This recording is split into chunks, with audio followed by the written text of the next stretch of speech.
بهاران از سری باغ و وصل یار میخواهم، زی بلبل چهچه و نکهت زی هر گلزار میخواهم. کبوتر با کبوتر، گل با گل، معشوق با عاشق، همه دل دادگان را در بر دلدار میخواهم.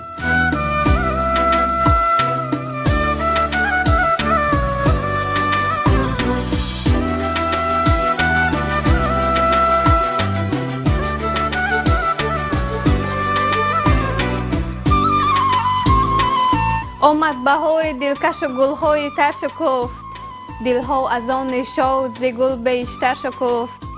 دل از صباحت روح خوبت گشاده شد، مانند غنچه‌ای که به وقت سحر شکفت.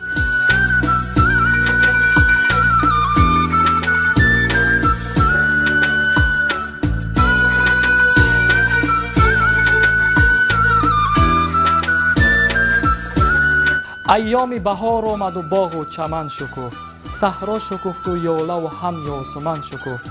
پیغام بهار آمد و پیش نگاه من، گویا که سنگ و خاک و هوای وطن شکفت. از خوانش و از چهچه مرغان خوش صدا، سه برگه به رقص آمد و هم نسترن شکفت.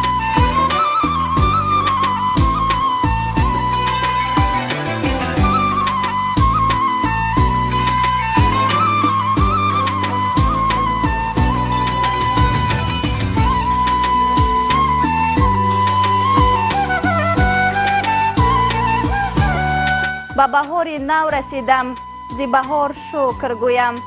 به نگار نو رسیدم، زی نگار شکر گویم. به خمار عشق شادم که مرا به من نشان داد، به خمار دل رسیدم، زی خمار شکر گویم.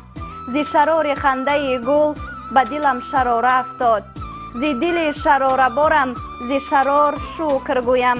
غزل هزار باشد زی هزار جلوه گل، زی هزار خنده او 2000 شکر گویم.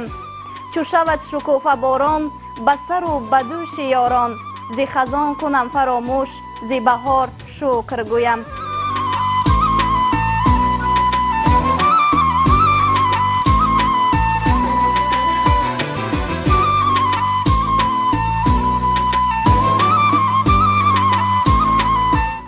بهار آمد دلم باز شاد گردید، به مثل گل از قفس آزاد گردید.